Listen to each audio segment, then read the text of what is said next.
Today I'm going to be sharing 24 books that I want to read in 2024.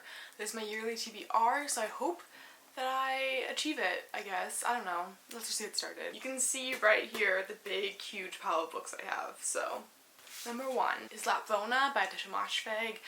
This book, from what I understand, follows a class struggle in a medieval town. I don't know, but that sounds really interesting. I haven't had much luck with Tisha Moshfegh's other work. I only really like her one book, My Year of Rest and Relaxation, and the others I haven't liked that much. But I'm hoping this one will be different. The idea of a class struggle in a medieval town really appeals to me, so let's hope. Next, I have Stay and Fight by Madeline Fitch. This book I do not know much about. All I know is it takes place in Appalachia. And I know that the members of Boy Genius really love this book.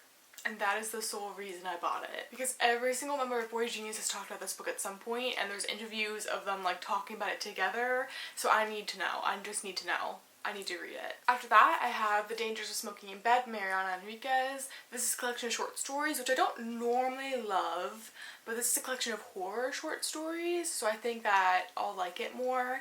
And the inside flap says that she has been critically lauded for her unconventional and socio-political stories of the macabre, which really, really appeals to me. I think that sounds really cool, and I can't wait to get into this. Next, another book I don't know much about, and that is Breasts and Eggs by Miyako Kawakami. I'm not even gonna read the back because that's just boring.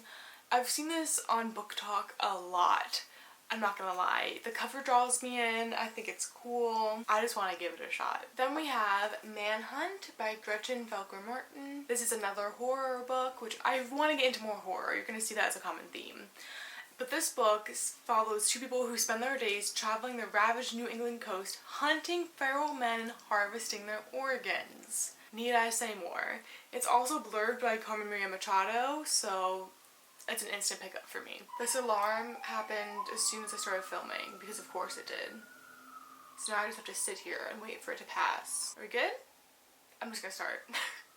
After that, I have The Golden Compass by Philip Pullman. This is a classic fantasy series that I've never read before. I don't know much about it. It follows our main character Lyra, who has a daemon, which I think is the polar bear that I've seen associated with this, but I don't really know. And it says that she's rushing to the cold far north where witch clans and armored bears rule. North where the gobblers take the children they steal. North where her fearsome uncle is trying to build a bridge to a parallel world. I know nothing about this at all, but I want to give it a shot. After that, we have The Lathe of Heaven by Ursula K. Le Guin. This book follows our main character George, who wakes up one day to discover that his dreams have the ability to alter reality. That sounds crazy, just right off the bat. I really like Ursula Le Guin. I want to read more of her science fiction. I love that her science fiction deals with like social issues and is very political.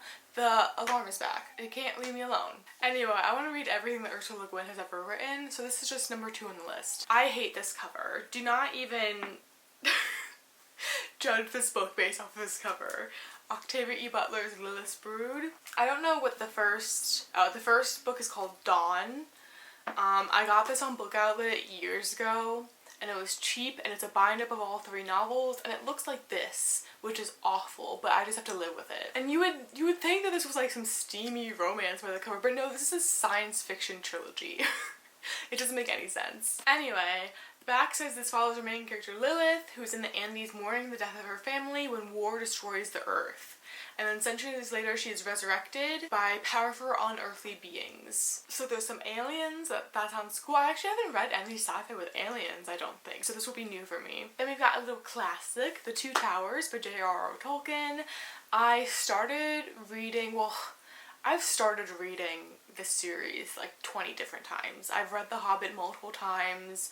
I've read The Fellowship of the Ring multiple times. So I figured it's finally time to just continue on with the series to actually finish it. So I decided that this is the year that I'm gonna finish The Lord of the Rings. I have these little adorable like Bible versions and the print is so small, but I'm gonna get through it and it's gonna be worth it. Then I have The Power by Naomi Alderman. This book takes place in a world where women suddenly have like this power to inflict pain on others. This is actually my book club's pick for February, so I'm definitely going to be reading this. This was also recommended to me by Margaret Atwood at one point at a conference of hers that I went to, so I'm totally psyched to read this. I think it's going to be very feminist, and I think I'm going to have a blast. Up next is some fantasy. The Dragon Republic by R.F. Kuang. This is the second book in the Poppy Wars series, which is a high fantasy series inspired by China's Opium Wars. It's been years since I've read the Poppy War, so I'm probably going to need to find like a description of it online. But I really want to finish the series this year because I've read 2 of R.F. Kuang's other books last year and I loved them. So just know that I'm going to love this series once I actually get around to it. Then we have Jade City by Fonda Lee. This book I don't really know much about. I know that it centers around the magical use of jade and that there's like mob families that control the use of it, and it's like kind of a story about these families. I've heard it compared to The Godfather, which is crazy because I don't think anything compares to The Godfather, but it has been. And I've just, so many of my favorite booktubers have been talking about this series, and I think it's just finally time that I pick it up. After that, this is a hefty book, is House of Leaves by what's his name? Daniel Lusky. Sorry, fellow Pole. This book is huge. I don't know anything about it except that it really plays with form. Let's see if I can find an example. Like, there's not many words on this page, or I think sometimes you have to like turn the book around to read it. I don't know. I just feel like everyone who has read this book has said that it really made an impact on them. It's also one of Lucy Dacus's favorite books, and I want to do a vlog where I read her favorite books and also every member of Boy Genius. So look forward to that. Because I'm going to do whether you want me to or not, because I want to do it. So I'm really looking forward to reading this one. The next book I want to read in 2024 is Adult Drama by Natalie Beach. I couldn't remember her name for a second and I panicked. This is a collection of essays, that's all I know. I read Scammer by Caroline Calloway last year, and if you don't know who Caroline Calloway is, congratulations, you're not terminally online like I am. However, she like blew up a few years ago for like scamming people, and then her best friend Natalie Beach wrote this cutthroat article about her, taking credit for a lot of her work, and then out of that article Natalie got this publishing deal that published this book. So I really wanted to read it because I thought the article was really well written. Even though I don't totally agree with what she did with the article, I think it was a little bit mean, but I still want to give her work a shot. Then we have a book that I've been anticipating for so long, ever since it's been announced, so I don't even know why I haven't gotten to it yet, but that is The Last Tale of the Flower Bride by Roshni Chokshi. This book follows the main character Indigo, who is married and has told her husband that like he can never pry into her past, and then they have to go back to her childhood home for some reason. He starts prying into her past, because that's what men do. They don't listen. I swear to God this was supposed to be like a Blackbeard retelling or something like that, but no one else has ever said that, so maybe I'm off base with that. I'm really looking forward to this. I love Roshni Chokshi's work, or at least I've loved some of it. I can't say I've loved all of it. But I just think this is gonna be like a beautiful story. Then I have Ordinary Monsters by J.M. Miro. Sorry, sir. Assuming it's a man. I shouldn't do that. Sorry, person. This takes place in Victorian England, and it follows 2 children with mysterious powers who are hunted by a figure of darkness. I heard this is dark academia. I don't know if that's totally true because I've only heard it once. But I do want to give this a shot. It's also very chunky, which I love. I want to read some big books this year, so this is definitely on my list. I just realized this is the second time this author is on my list, right? She wrote Dangers of Smoking in Bed? Yeah, that's funny. Another book from Mariana Enriquez, Our Share of Night. This book follows a father and a son whose wife and mother have recently died, and so they travel to her ancestral home where they must confront the terrifying legacy she has bequeathed, a family called the Order that commits unspeakable acts in search of immortality. This is another horror novel, which again I want to get into. I've heard a lot about this book and I've heard people really recommending it, so I'm excited about it.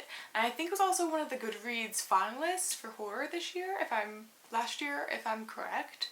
So who knows? I just think it'll be really good. Next on the list is Northanger Abbey by, I almost said Charlotte Bronte, by Jane Austen.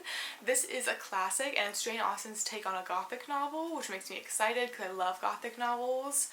This is the only classic that's on this list because I am in law school and all day long I'm reading very hard things and very, very boring long things that take a lot of brain power, so I don't have much room for classics like in my mind right now, but Jane Austen doesn't seem too high stakes to me and I really want to give this one a shot. Quickly, there are 3 nonfiction, the first of which is Worn by Sophie Thanhauser. No, there's no T in there. Sophie Thanhauser. Sorry, Sophie. This is a social history where she tells 5 stories, linen, cotton, silk, synthetics, and wool, about the clothes you wear and where they come from. I found this in an anarchist bookstore and I'm just so into this. I really love learning about like fashion and specifically the history of fashion, and I love little social histories, so I'm just so excited about this book. Then we have a memoir, Inverse Cowgirl by Alicia Rothwagel. This is a memoir about being intersex, which is something that I've never read about and I just want to learn more about. I feel like my nonfiction, I don't have a lot about like gender and sexuality on there, so I really need to expand my horizons there. And so I want to give this a chance. Then we have a book I know nothing about, Just Kids by Patti Smith. All I know is that I see this book praised constantly, especially on Book Talk. I see it as a favorite for a lot of celebrities I like, and so I want to give it a shot, and I love memoirs. I really do, so I think this is going to be a blast. Can you see? I don't think you can see it yet, but right here is the stack of books I've gone through so far, and the fact that it's like almost in frame is crazy. After that, we have Against the Loveless World by Susan Abuhawa. This book follows a woman who's living in an Israeli solitary confinement cell. She's Palestinian. That's all I know about it. I want to read more from Palestinian authors. I want to read more about Palestine in general. So this obviously is on the top of my list. After that, we have Pachinko by Min Jin Lee. This is a generational story that follows a poor immigrant family from Korea that lives in Japan. That's all I know about it, but I've heard this praised so often. I love some historical fiction as well, but I feel like it's really hard to find good historical fiction. So if you have any recommendations, please leave some down below. Because I feel like all the historical fiction I find is like World War II, which is fine. I have nothing against that, but I want to expand my horizons a little bit. I want to read about different places and different time periods. I'm hoping I learn a lot from this. I'm just excited to get into it. Now you can see it a little bit in the corner. But we're on to our last book, which is The Sunlit Man by Brandon Sanderson. I know nothing about what happens in this book.